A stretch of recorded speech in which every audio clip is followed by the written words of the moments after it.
Sebelumnya,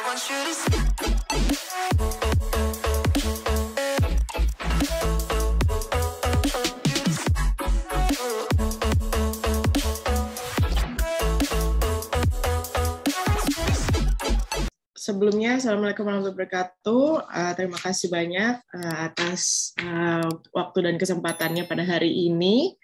Di sini masih jam 7 pagi. Tadi sama Prof. Eli udah bicara sedikit. Jam 7 pagi, di sana siang ya.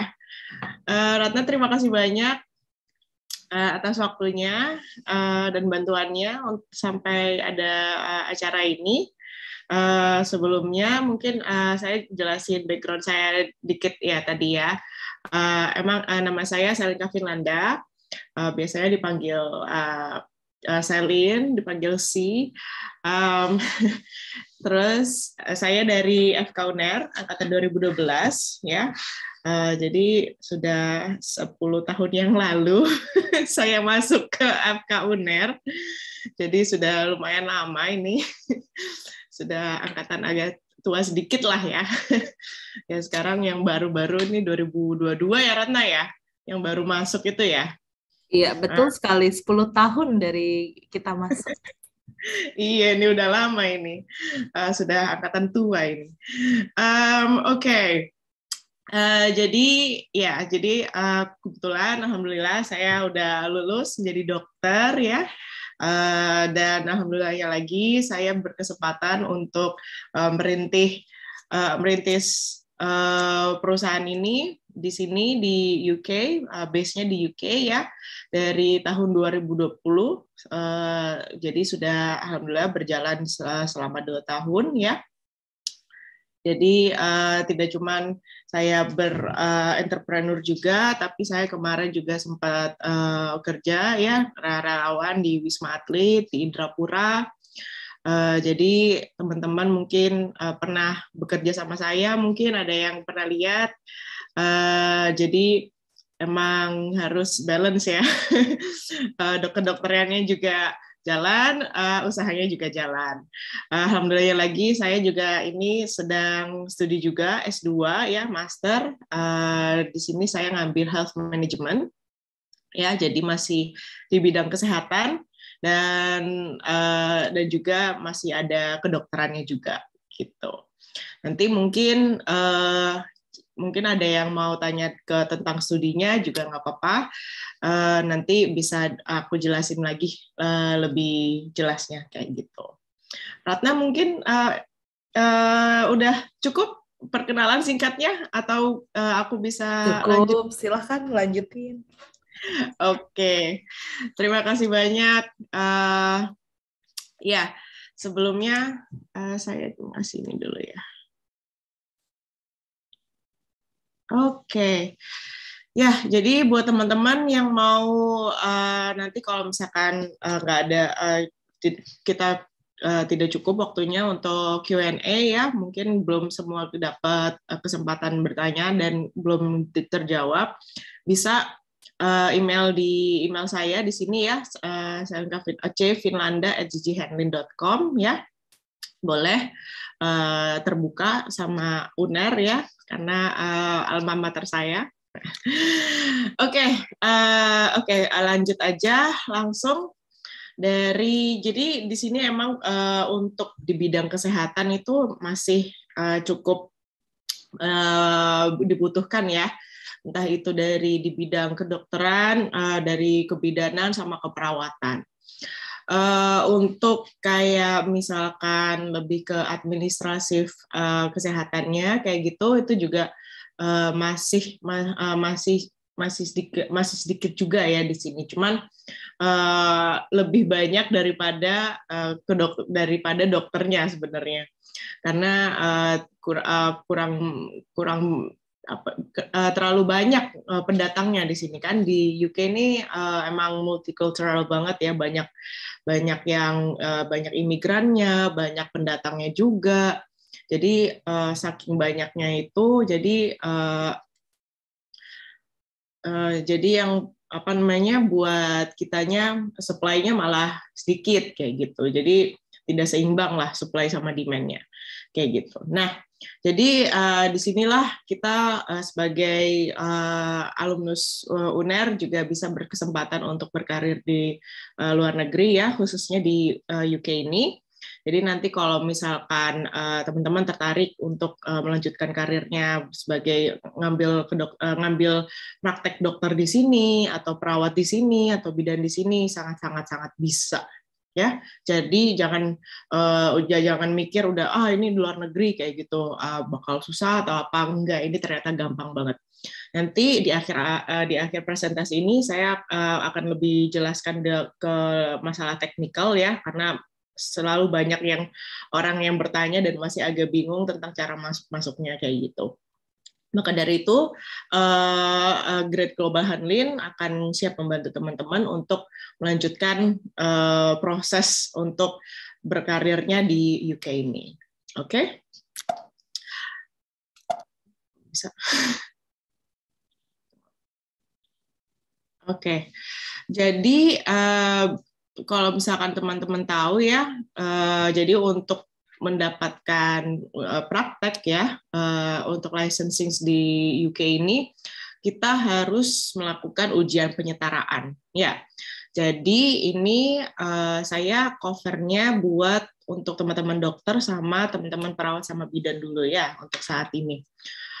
Jadi buat yang karena lebih teknikalnya lebih agak complicated sedikit daripada bidang-bidang lain kayak gitu. Ya, jadi intinya pokoknya kita ujian penyetaraan, kalau misalkan udah lulus, udah selesai. Jadi nanti teman-teman bisa udah dapat prakteknya, jadi bisa praktek di sini, entah itu di bidang kedokteran sama bidang perawat sama kebidanan. Seperti itu. Tadi ini overview-nya aja, terus ini sebagai apa ya, saya mungkin iming-iming juga bisa lah ya.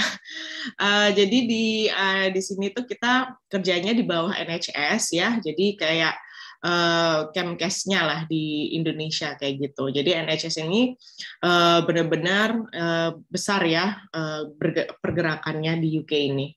Jadi emang udah lama banget dari 1948 ya. Jadi di sini itu istilahnya sebagai insurance ya. Di sini UK ini alhamdulillah enak banget apa namanya secara servisnya ya, karena emang di sini misalnya subsidi silang kayak gitu. Jadi entah itu nanti kalau misalnya teman-teman sebagai pasien ya ya amit-amit kalau misalkan nggak ada apa-apa gitu, cuman mungkin kayak ada hal-hal lain gitu, mungkin NHS bisa apa namanya memberikan servis yang sama kepada semua orang. Cuman emang harus bayar juga itu, tapi nanti di awal. Cuman untuk servisnya itu istilahnya dapat semua kayak gitu, bisa dapat apa gratis lah istilahnya ya, nggak gratis amat sih, cuman lebih apa namanya dibayar di awal kayak gitu. Cuman cukup lebih affordable daripada US ya, atau enggak atau mungkin kayak di Indonesia kan setiap kita ke dokter kayak gitu kan harus ngurusin inilah insuransinya lah apalah kayak gini. Kalau di sini enggak, asal kita udah punya nomor asuransinya ya, nomor asuransinya udah dapat, udah gratis, nggak usah mikir-mikir kayak bayarnya apa kayak gini, apa asuransinya jalan apa enggak kayak gitu, nggak usah, karena udah masuk itu udah dapat gratis semua istilahnya kayak gitu. Nah, kalau misalkan teman-teman emang benar-benar berniat berkarir ya di UK ini, di sini banyak banget untuk benefitnya ya. Yang penting teman-teman dapat licensing-nya itu yang tadi aku jelasin di awal. Nah, salah satunya ini benefitnya itu nanti teman-teman jam kerjanya udah jelas ya. Jadi nggak ada itu istilahnya yang kayak ngelembur kayak gitu. Tapi ngelemburnya di sini istilahnya kayak apa ya, dibayar kayak gitu, dan jelas udah ada porsinya kayak gitu. Jadi dalam seminggu ini teman-teman nggak boleh kerja lebih dari 56 jam, itu udah maksimal kayak gitu. Dan biasanya pun juga nggak sampai 56 jam. Jadi misalkan kayak shift gitu ya, teman-teman 12 jam gitu atau 8 jam. Ngelemburnya itu istilahnya paling overtime cuma 1 jam atau 2 jam. Jadi nggak lebih dari itu dalam satu shift, karena nggak dibolehin. Jadi emang udah ada porsinya masing-masing ya, walaupun udah kayak misalkan, oh iya teman-teman ini kan baru masuk kayak gitu, jadi harus lembur, harus backup seniornya lah, apalah kayak gitu, nggak ada. Jadi teman-teman enak, sudah terporsi masing-masing, nggak boleh capek, nggak boleh kecapean ya. Dan emang di sini lebih benar-benar nge-promote tentang work life balance-nya kayak gitu ya. Jadi emang di sini untuk kayak jam kerjanya udah diatur ya untuk teman-teman teman-teman dokter ya. Jadi nanti kalau misalkan teman-teman belum masuk sama di tahap PPDS istilahnya atau residen, itu nanti setiap sebulan sekali itu nanti teman-teman dapat jatah 24 jam atau 1 hari sebagai on call kayak gitu. Tapi kalau misalkan udah masuk PPDS itu bisa 2 kali dalam sebulan. Ya, tapi ini porsinya PPDS ya emang ya. Bukan pas lagi istilahnya kerja yang di luar dari PPDS-nya kayak gitu. Jadi intinya bekerja sama NHS itu udah enak banget, udah ada terporsinya. Terus karena emang di sini itu juga tadi udah work life balance ya. Di sini cutinya juga sudah jelas ya, sudah tertulis bahwa nanti teman-teman ini dapat kok kepencet. Sorry. Dapat cuti sakit ya, dapat cuti sakit, cuti parental, cuti maternal, sama cuti study juga. Jadi jangan lupa annual leave-nya juga ya, cuti tahunannya. Jadi jangan khawatir kalau teman-teman kayak lagi homesick lah atau emang mau pulang untuk Lebaran, untuk Christmas kayak gitu-gitu, itu teman-teman bisa cutinya selalu bakal dapat. Ya, jadi di NHS itu sistemnya itu semakin lama teman-teman kerja sama NHS semakin banyak benefitnya. Kayak misalkan tadi dalam 1 tahun mungkin di pas lagi awal cuti sakitnya ini cuman dapat 1 bulan full ya, tetap dibayarkan. Terus atau enggak 2 bulan dengan setengah gajinya kayak gitu. Nah, kalau misalkan udah lebih dari 1 tahun nih kerja sama NHS, udah 5 tahun misalkan, nah nanti teman-teman dapat kesempatan untuk mendapatkan cuti sakit selama 6 bulan full dibayar, ya, dan kemudian 6 bulan kemudiannya itu dapat setengah bayarannya. Jadi tetap dibayar, cuma dapat setengah kayak gitu. Jadi itu enak banget. Nah, terus habis itu cuti parental juga. Jadi untuk yang yang buat cewek pasti dapat cuti maternal ya, cuti hamil.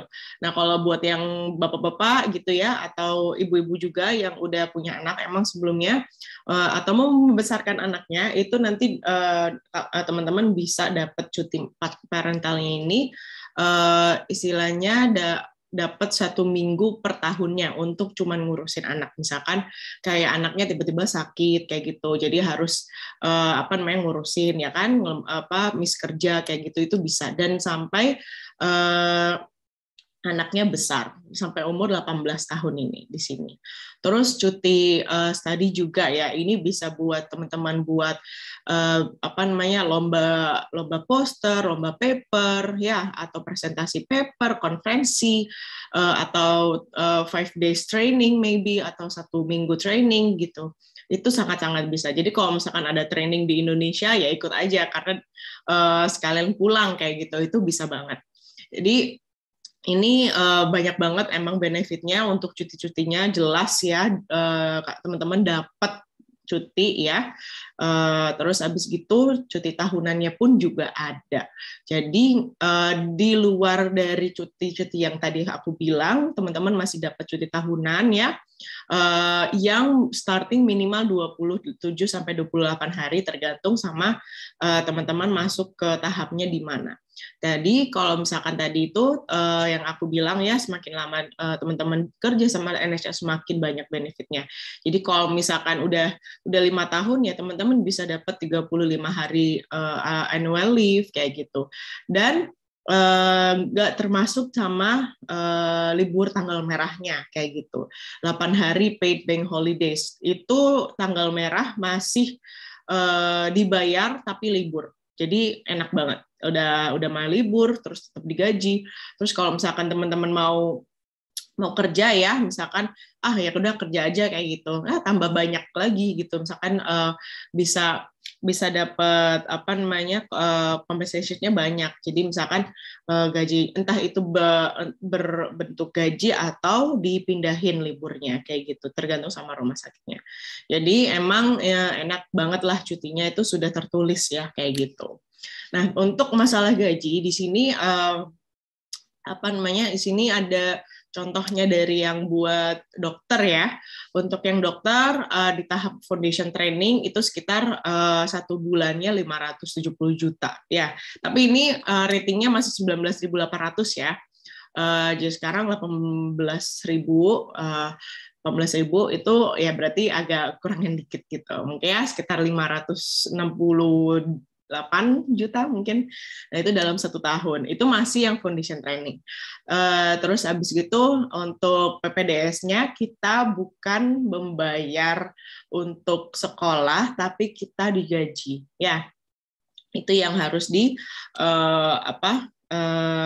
dengar karena emang di sini kita sekolah ini sambil kerja, jadi lebih dianggapnya itu sebagai pekerjaannya. Jadi kita yang digaji, entah itu buat teman-teman perawat, bidan, yang dokter yang lagi training itu semuanya digaji, gitu.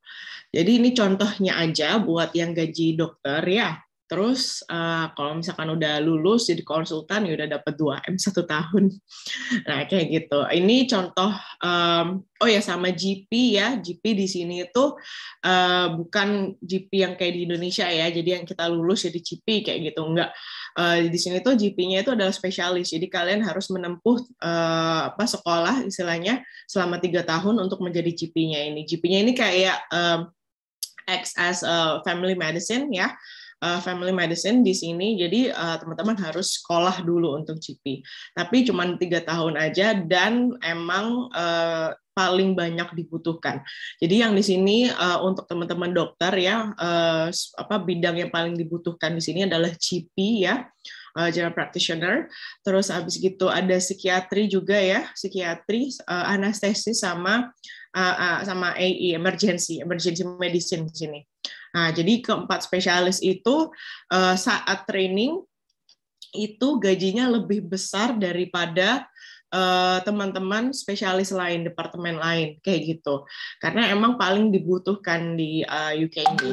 Jadi, pardon me for the noise, sorry. Like I said before ya, GP-nya ini adalah spesialis di sini. Jadi kalau kalian mau jadi GP di sini sangat bisa dengan gaji yang lumayan ya, benar-benar lebih besar daripada yang lain. Dan pas lagi training pun juga kayak gitu. Terus ini juga adalah average monthly cost-nya ya. Jadi ini contoh pengeluarannya ya di luar London ya, of course ya. Jadi ini tuh udah enak banget, udah sangat-sangat cukup ya. Kecuali kalian gaya punya lavish style kayak gitu, ya beda lagi ceritanya ya. Tapi ini kurang lebih adalah pengeluaran 1 bulannya ya di luar London. Kalau di London juga beda, harganya lebih mahal, tapi gajinya akan menyesuaikan. Ya, jadi misalkan kalau kerja di London ya, itu nanti kalian biasanya dapat ekstra sebanyak 1.000 sampai up to 1.000 1 tahunnya ya, up to 2.000 1.000 sampai 2.000 dalam 1 tahunnya, tergantung rumah sakitnya, tergantung kalian experience-nya, sama tergantung tahapan kaliannya di mana. Kayak gitu. Jadi jangan takut, kayak emang sih di London mahal, cuman gajinya juga menyesuaikan, cuman ya teman-teman jangan sampai yang ini harus gayanya pakai gini-gininya gitu ya. Ya jadinya susah nabung kalau kayak gitu kan. Oke. Tadi udah aku sebutin nih overview tentang NHS ya. Jadi ini sekarang masuk ke lebih teknikalnya untuk yang di UK ini ya, khususnya dokter, perawat sama bidan untuk sesi hari ini ya, karena cuman tiga bidang aja ini sangat-sangat banyak ya materinya. Jadi yang paling kalian butuhkan, paling penting adalah sertifikat bahasa Inggris ya. Sertifikat bahasa Inggris ini entah itu kalian pakai IELTS Academic atau OET ya. Jadi ujiannya ini ada 2 macam ya. Itu kalian pilihnya salah satu ya. Dengan requirement skornya 7,5 buat dokter ya, atau 7 untuk buat perawat sama bidan ya. Nanti aku jelasin lebih dalam lagi setelah ini. Dan yang kalian harus penting punya adalah ijazahnya ya, ijazah setelah lulusnya. Jadi setelah UKOM, setelah UKM PPD, UKOM kayak gitu, kalian harus punya ijazah itu, bukan ijazah yang sebelum profesi ya. Kayak gitu. Terus ujiannya kalau misalkan buat dokter namanya PLAB 1 sama PLAB 2 ya, untuk tahun ini sama tahun depan. Nanti setelah 2023 akan berubah lagi namanya ya, jadi UKMLA. I am so sorry about the noise. I forgot about to turn it off. Let me. Okay. Alright, perfect. So PLAB 1 sama PLAB 2 ya. Jadi PLAB 1 ini untuk ujian teorinya, istilahnya ya, kayak UKM PPD aja sih, ujian teori sama ujian praktek ya. Nah, yang PLAB 1 ini untuk teori, terus PLAB 2-nya itu buat yang praktek.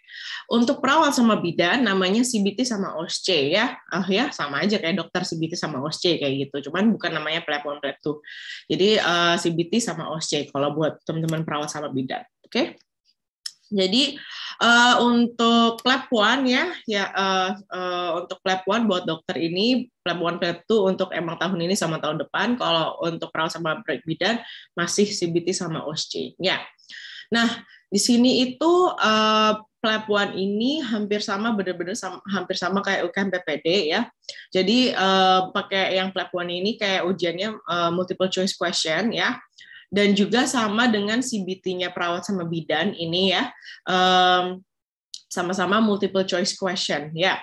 Tapi bedanya adalah kalau misalkan yang CBT perawat, kalian langsung bisa ngambil sesuai bidangnya masing-masing. Jadi kayak misalkan keperawatan orang dewasa, keperawatan anak kecil, keperawatan disabilitas, keperawatan mental health, keperawatan apalagi ya satunya itu, ya pokoknya jadi bisa langsung ngambil sesuai bidangnya masing-masing.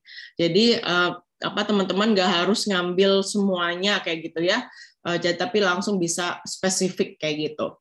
Nah, disesuaikan juga sama OSCE-nya, jadi teman-teman perawat bisa langsung sesuai spesifik bidangnya masing-masing, spesialisasinya masing-masing kayak gitu. Jadi buat teman-teman yang yang perawat mau ngambil mental health ya udah cukup mental health aja. Jadi nggak usah ngambil ujian yang untuk keperawatan orang dewasa. Cuman untuk kedepannya kalau misalkan kalian mau berubah jalur gitu, itu sangat-sangat bisa. Tinggal ngambil ujian lagi buat keperawatan orang dewasa itu kayak gitu. Nah, pardon me. Balik lagi buat teman-teman dokter ya, untuk ujiannya ya, ujian teorinya ini di sini tempatnya itu banyak ya, gak cuma di Inggris aja, cuman ada juga di beberapa negara lainnya kayak misalkan Mesir, Dubai, Pakistan, India, Australia kayak gitu ya.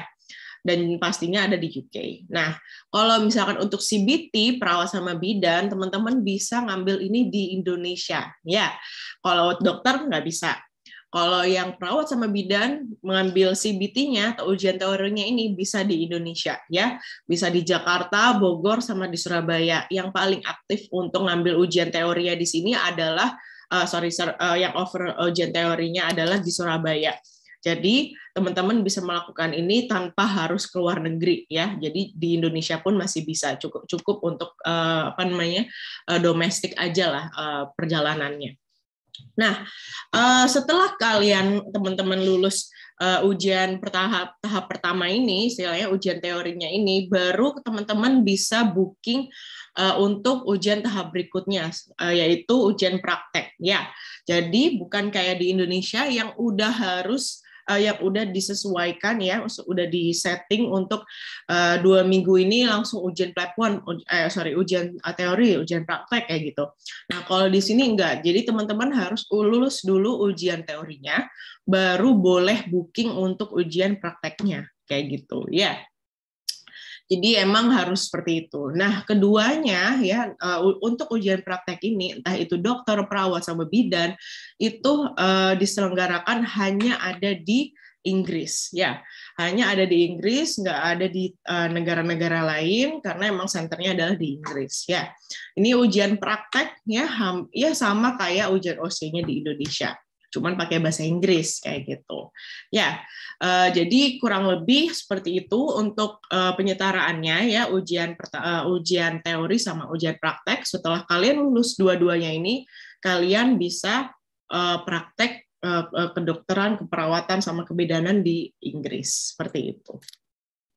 Nah, ini pathway-nya ya, tadi saya udah jelasin sedikit ya tentang persyaratannya, yaitu udah lulus UKOM ya, udah lulus UKOM ini buat perawat sampai bidan ya, udah lulus ujian kompetensinya kalian, udah profesionalnya kalian ya, udah melalui tahapan tahun profesionalnya kalian ya, itu boleh kalian berdaftar ya, harus punya STR lah istilahnya.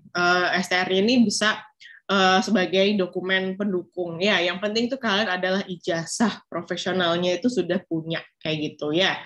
Jadi emang harus punya. Kalau misalkan nggak punya, masih yang belum lulus tapi tanpa ada experience atau pengalaman di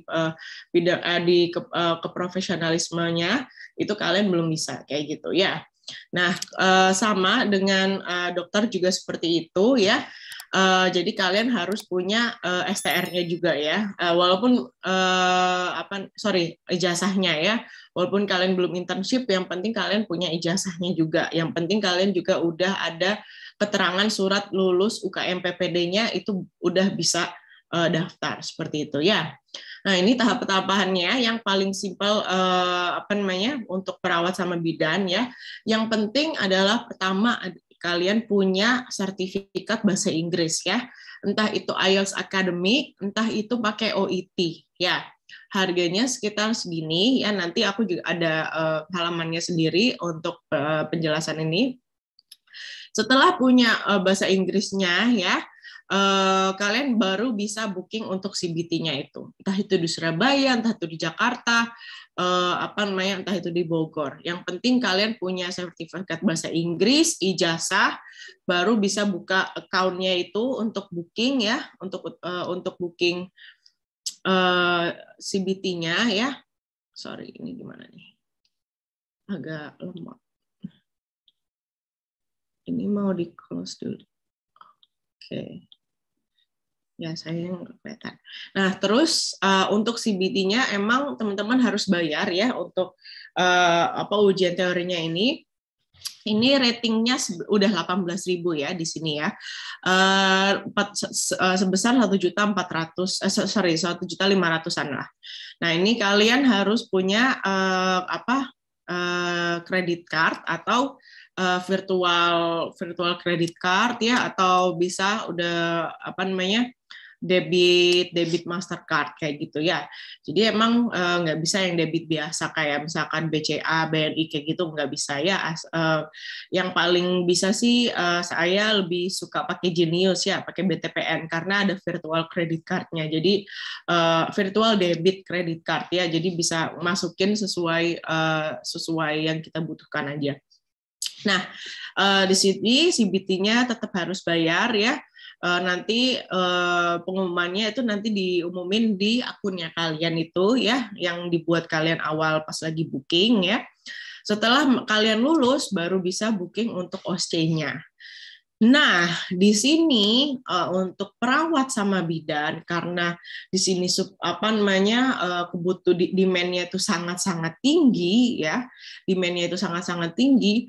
Jadi di sini itu banyak banget ya program dari pemerintah yang memberikan kesempatan buat perawat ya, lebih tepatnya ya perawat dan beberapa untuk bidan itu untuk mendapatkan training secara free ya, 4 minggu training secara free. Dan biasanya ya dari pengurusan setelah visa ya, jadi visa yang awal ini kita harus nombok juga ya, tapi dari keberangkatan nih, misalkan dari pesawat atau pas lagi sudah sampai di Inggris itu sudah ditanganin sama biaya pemerintah. Jadi dalam 1 bulan ini teman-teman gratis ya, training ini gratis. Terus ada yang menawarkan keberangkatannya juga gratis, cuman visa sama CBT-nya tetap ya teman-teman harus bayar. Cuman dari pesawat ya, akomodasi tempat tinggal, terus trainingnya itu juga gratis. Kebanyakan juga untuk OSCE-nya itu juga gratis juga. Cuman karena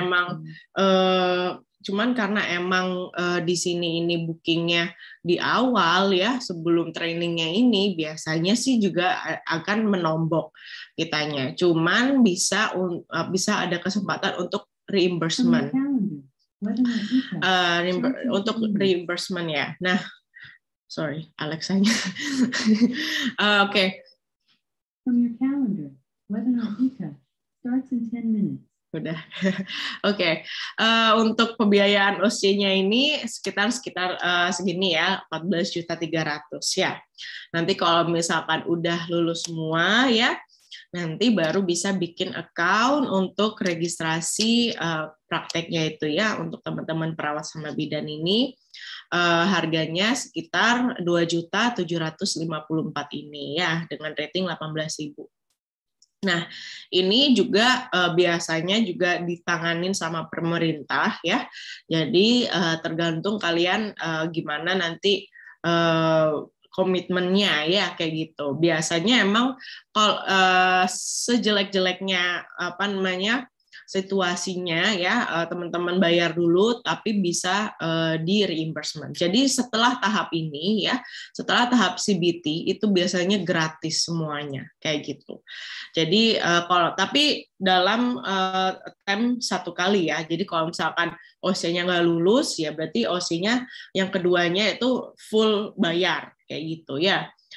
Terus habis gitu NMC-nya jadinya full bayar juga. Jadi kalau misalkan kalian berkomitmen full dari awal ya, lulus udah gratis semua.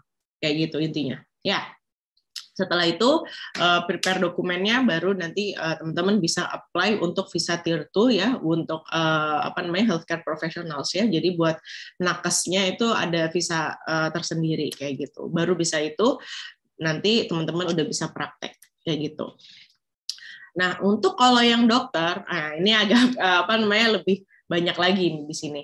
Jadi untuk teman-teman dokter di sini kebanyakan situasinya adalah yang sudah internship ya, kebanyakan, karena emang lebih gampang untuk experience-nya ya, dan juga masuk ke UK-nya pun juga gampang.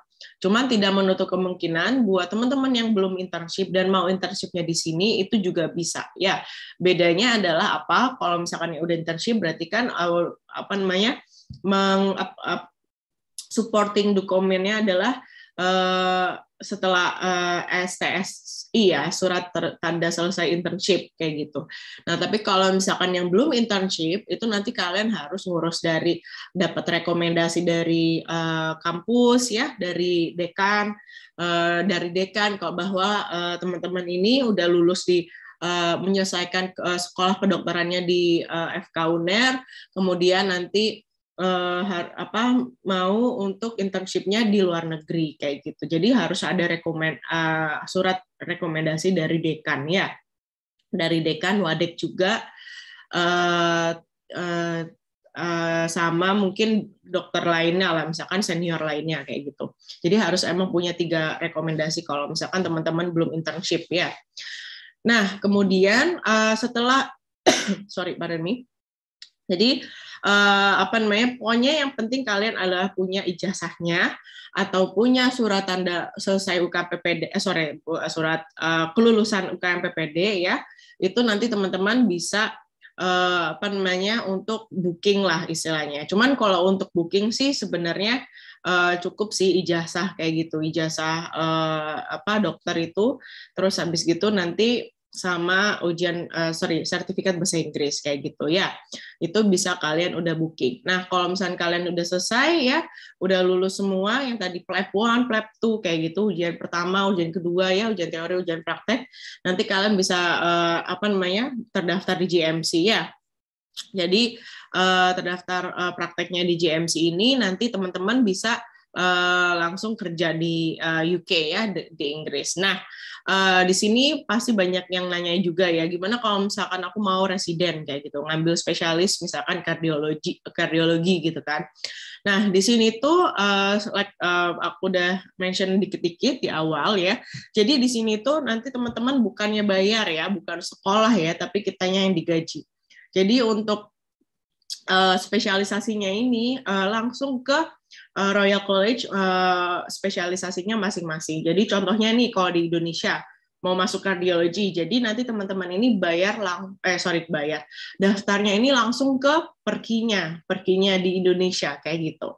Nah sama kayak di Inggris, jadi teman-teman kalau yang mau ngambil kardiologi gitu berarti ngambilnya langsung ke daftarnya itu langsung ke perkinya yang di sini kayak gitu. Jadi bukan under universities lagi, bukan under institusi lagi. Jadi langsung ke departemennya masing-masing, himpunannya masing-masing kayak gitu. Jadi makanya di sini emang nganggapnya benar-benar kerja ya, bukan kayak yang sekolah yang harus bayar SPP lah, terus bayar senioritas lah kayak gitu, bayar gedung apalah kayak gitu, udah nggak ada lagi buat bayar-bayaran. Paling bayarnya itu adalah pas lagi mau ujian masuknya, itu adalah bayar ya. Kemudian kayak misalkan misalkan nih teman-teman tadi mau masuk udah lulus ya. Jadi pas lagi lulus ini ya, buat teman-teman yang belum internship ya, karena di sini ini lulusan yang Britishnya ini, yang di sini itu juga harus melalui tahapan internship ya. Mereka itu punya waktu 2 tahun yang namanya Foundation Year 1 sama Foundation Year 2 ya. Nah, kalau buat teman-teman internship belum internship di Indonesia itu bakal tergabung sama teman-teman graduate di sini ya, untuk join Foundation Year 1 internship tahun pertama ya. Nah, nanti bisa dilanjutkan ke Foundation Year 2. Nah, kalau misalkan teman-teman sudah internship ya, teman-teman bisa masuk ke tahapan Foundation Year 2 atau ke non-training post ya.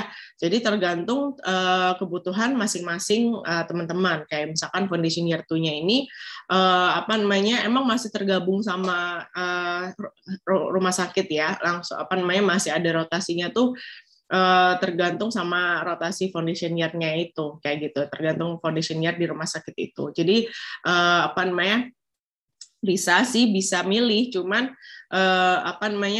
rotasinya juga lebih wewenangnya rumah sakit lebih tepatnya kayak gitu. Nah, kalau misalkan non training post ini itu bergerak kayak misalkan kayak PT-nya gitu lah, pegawai tidak tetapnya gitu di sini kayak gitu. Nah, non training post ini jadi kalian statusnya adalah tidak sebagai residen ya, tapi juga tidak sebagai GP, ya udah kerja aja seperti biasa kayak gitu. Dokter kayak gitu, terakuin gitu. Kalau kalian praktek di situ. Cuman statusnya itu tidak tetap kayak gitu. Nah, biasanya non training post ini di digemarin sama IMG ya, atau International Medical Graduates-nya ya, karena nggak usah muluk-muluk spesialis lah, nggak ada tuntutan lah istilahnya, dan tetap digaji kayak gitu. Biasanya seperti itu. Nah, atau enggak non-training post ini bisa dipakai untuk buat memenuhi kebutuhan requirement pas lagi masuk spesialisasi. Jadi misalkan tadi mau masuk ke kardiologi kan. Nah, kardiologi ini biasanya ada requirement rotasi misalkan selama 3 bulan di kardiologi gitu, atau enggak di 6 bulan di internal medicine, atau enggak 6 bulan di general surgery, atau enggak 6 bulan di AE gitu misalkan ya. Nah, kebutuhan-kebutuhan ini itu biasanya banyak yang tidak terpenuhin hanya dari melakukan foundation year 2 ataupun keduanya kayak gitu. Jadi biasanya ekstra. Misalkan kalian udah foundation year 2, cuman di rotasi internal medicine-nya kalian ini cuma dapat 3 bulan. Sedangkan requirement-nya adalah 6 bulan. Nah, 3 bulan sisanya ini bisa kalian penuhin dari non-training post. Kayak gitu. Ya, jadi biasanya untuk memenuhi kebutuhan masuk spesialisasinya masing-masing. Kayak gitu ya. Jadi nanti kalau misalkan udah jadi spesialis ya, udah spesialis di sini, terus kalau misalnya kalian mau pulang ke Indonesia ya, itu untuk penyetarannya tergantung sama himpunannya masing-masing juga, tergantung institusinya masing-masing juga ya. Jadi emang ada departemen yang menerima lulusan di sini cuman hanya langsung ujian doang ya. Terus habis gitu bisa praktek lagi di Indonesia sebagai kardiologisnya itu, atau enggak ada teman-teman ada spesialisasi yang mereka membutuhkan kalian untuk penyetaraan selama 1 atau 2 tahun gitu ya, sebagai extra course untuk kayak misalkan ya emang penyetaraan gitu, emang sama apa enggak nih pembelajarannya kayak gitu. Itu bisa ya. Jadi emang tergantung sama departemennya masing-masing ya. Dan itu bukan spesialisasinya kita istilahnya, spesialisasi aku ya, kayak gitu. Jadi kurang lebih seperti itu untuk pathway both dokter sama nurses-nya ya. Jadi di sini untuk nominal pembayaran ujian teorinya itu sekitar sebesar 239 ya. Jadi 4.300.000 ini ya. Kalian juga kalau untuk kedokteran ini FK UNER ya sudah terdaftar di GMC ya, GMC. Jadi kalian nggak usah yang harus ke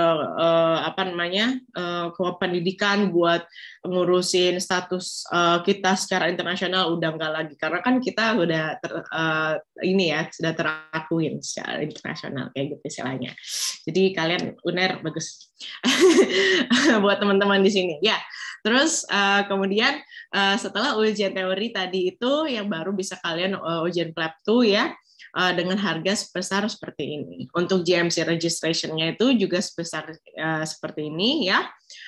Tapi registration-nya ini sesuai dengan lamanya ijazahnya kalian. Ya, jadi kayak misalkan kalau misalkan udah kalian nih yang fast track ya, misalkan yang udah lulus 3,5 tahun, terus koasnya udah selesai 6 tahun kayak gitu. Internship jadi 7 tahun kan total ya. Itu kalian bisa banget ijazah kalian kan ijazah berarti cuman dapat 1 tahun ya kan, ijazahnya dari lulus sama internship kan cuma 1 tahun. Jadi di bawah 5 tahun ini kalian bisa dapat ini. Nah, nanti lebih jelasnya ada di slide berikutnya.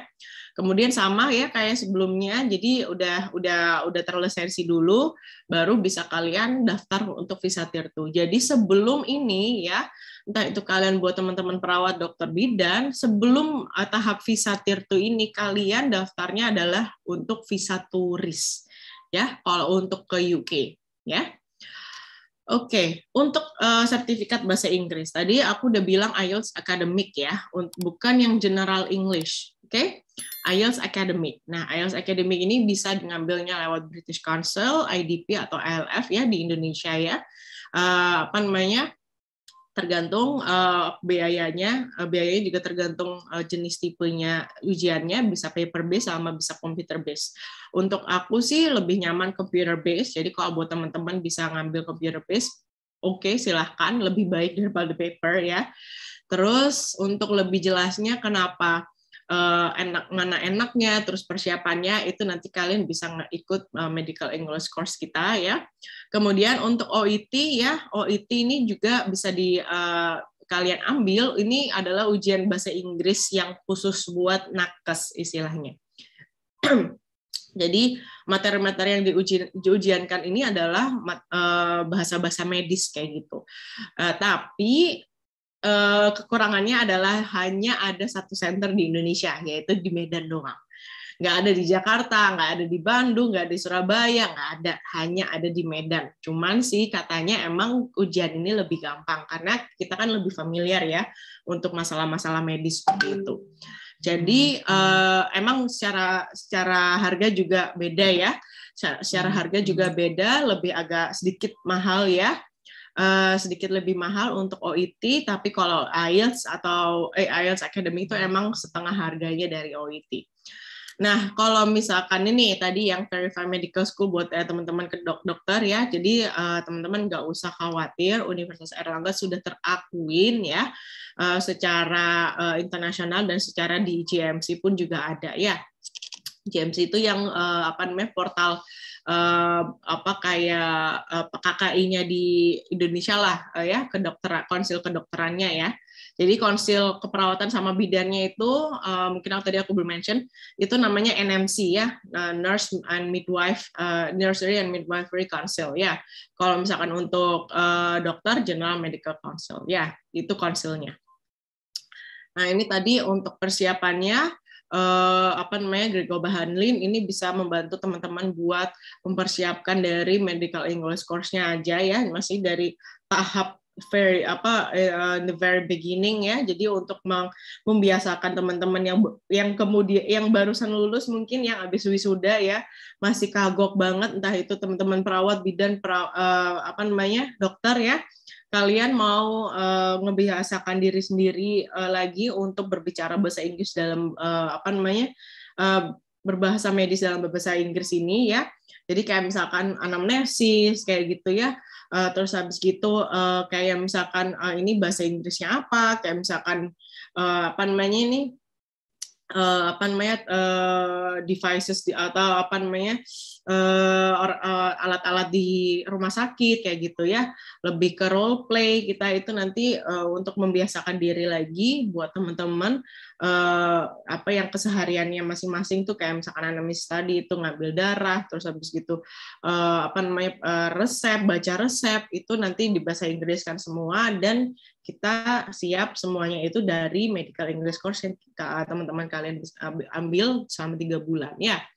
Kalau misalkan untuk teman-teman perawat sama bidan, kalian lebih ke persiapan CBT-nya ya, ujian teorinya ya, dan itu ujian teorinya itu gratis juga ya, banyak persiapannya di internet ya, dan kalian tetap masih ada dapat free ya satu bulan ini ya, 1 bulan akomodasi, ini bukan 2 weeks tapi 4 weeks ya.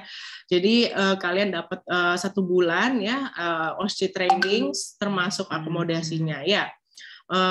Jadi banyak banget gratisnya untuk perawat sama bidan. Jadi untuk teman-teman dokter emang sedikit harus punya modal ya istilahnya kayak gitu. Jadi untuk paket untuk persiapannya istilahnya kurang lebih sekitar 10 jutaan lah di sini. Nah, lebih tepatnya itu nanti kalian bisa hubungin kita ya buat buat course-nya ini ya. Jadi harganya sekitar sekarang udah 975.000 untuk 3 bulan ya. Untuk 3 bulan nanti harganya juga beda-beda kalau misalkan kalian langsung bayar atau kalau ini nyicil ya, istilah per bulan ya. Nah, kalau langsung bayar nanti teman-teman dapat begini, atau enggak nanti refer friend juga bisa dapat lebih diskonnya lebih banyak. Nah, untuk kayak persiapan apa namanya PLAB 1-nya ya, ini kita bisa menawarkan dari dari drill soal-soalnya ya, PLAB 1 live course ini juga ada secara online juga ya. Misalkan ini semuanya online sih, ini online ya. Cuman dapat 3 bulan kesempatan untuk kayak dibuka aksesnya ya untuk soal-soal drill soal, terus habis gitu slide-slide-nya ya, penjelasannya kayak gitu. Karena kan emang kayak contohnya aja kayak etiknya di UK ini kan pasti sangat-sangat beda ya sama etik di Indonesia ya. Jadi hal-hal seperti itu yang teman-teman harus belajar lagi kayak gitu. Jadi dengan harga segini ini tuh teman-teman bisa mempersiapkan diri sendiri ya untuk PLAB 1-nya. Kemudian dilanjutkan untuk PLAB 1 live course-nya. Jadi teman-teman membiasakan diri dulu sama soal-soalnya ya tuh 3 bulan. Kemudian nanti 1 bulan berikutnya ini live course. Jadi nanti langsung sama tutornya ya, tutornya yang base dari sini, dokter-dokter dari sini ya. Untuk membantu teman-teman meluruskan apa yang sudah kalian pelajarin dari drill soal seperti itu atau drill slide-slide-nya kayak gitu. Jadi ini enak banget ya. Ini enak banget udah kalian dapat drill soal dan juga dapat tutor, dapat feedback kayak gitu ya, dapat saran-sarannya seperti itu. Jadi enak banget kalian udah bisa dapat semua. Kemudian untuk PLAB 2 live course-nya itu juga sekitar 297-an untuk 3 bulan. Jadi sama-sama karena emang PLAB 2 itu ini lebih susah ya. Jadi statistiknya itu rasio kelulusan PLAB 1 sama PLAB 2-nya itu lebih banyak yang nggak lulusnya itu di PLAB 2 justru ya. Jadi teman-teman bolehlah pinter apa kayak gitu ya, tapi yang namanya komunikasi, soft skill itu adalah istilahnya datang dari diri sendiri ya. Jadi emang yang harus praktek, harus latihan lah, seperti itu ya, harus diluruskan lah kayak gitu. Jadi nggak sesuai tidak bekerja cuman hanya pemikirannya teman-teman masing-masing. Jadi emang harus ada dibimbing kayak gitu ya. Jadi untuk PLAB 2 live course-nya ini juga enak ya. Jadi teman-teman dapat nih semua sesi, dapat feedback semua, dananya sekitar 297 pounds ya. Jadi semua ini benar-benar harganya sangat cocok untuk budget orang Indonesia ya, karena aku udah paham banget orang Indonesia diri sendiri ya, jadi saya tahu. Jadi ini pas paket-paketnya buat teman-teman itu lumayan affordable lah kayak gitu. Nah ini tadi kayak GMC registration fee nih, kalau misalkan ijazah masih 1 tahun kelulusan itu teman-teman cuma bayar 156. Cuman kayak misalkan aku nih yang udah angkatan jompo ini mungkin udah 5 tahun nih kayak gitu. 5 tahun dari jasa keluar ya. Jadi nanti teman-teman bayarnya itu beda lagi kayak gitu. Nah, ini totalnya kurang lebih buat teman-teman yang dokter ya. Di sini kita ngitung ya banyaknya kira-kira pengeluarannya yang akan teman-teman keluarkan ya, dari misalkan awal nih IELTS akademik, dari pendaftaran status kayak diri sendiri secara internasional ya, bukan universitas ya. Ini sekitar 2,8, terus PLAB course persiapannya di sekitar 9,8, terus medical English course-nya 975, visa turisnya tuh 1,7 ya. Ujian PLAB 1, ujian PLAB 2, registrasi GMC, terus nanti apply visa Tier 2, sama nanti kebutuhan penerjemah tersumpah ya, itu sekitar seginian. Jadi kurang lebih dengan rate 18.000 teman-teman akan mengeluarkan sebanyak seperti ini. Ini di luar dari akomodasi dan pesawat ya. Terus untuk teman-teman perawat sama bidan itu kurang lebih banyaknya adalah 29 juta ya. Jadi biasanya itu teman-teman hanya bayar dari 1 sampai 4 ya. Untuk IELTS akademik ya. untuk persiapan bahasa Inggris, terus habis gitu untuk ujian teori sama apply visa turis yang kurang lebih ini adalah di sini ya. Cuman di sini kita mau jaga-jaga aja, setidaknya kalian punya tabungan di bank kalian itu sekitar 30 jutaan lah di sini untuk mencukupi kebutuhannya kalian ya. Jadi kalau misalnya kalian lulus dari ujian teori ya, kalian biasanya dari tahap 5 sampai tahap 8 ya, kecuali tahap 9, ini kalian biasanya gratis ya. Oke, jadi udah semua nih aku jelasin udah 1 jam. Jadi nanti kalau misalkan masih ada pertanyaan yang lebih panjang lagi, misalkan udah belum kepikiran sekarang nih, nanti baru kepikirannya nanti boleh teman-teman hubungin aku atau langsung menghubungi sosial media kita ya, di lebih aktif di Instagram atau enggak di WhatsApp nomor kita di sini ya. Disimpan, di screenshot, nanti bisa aku bantu seperti itu.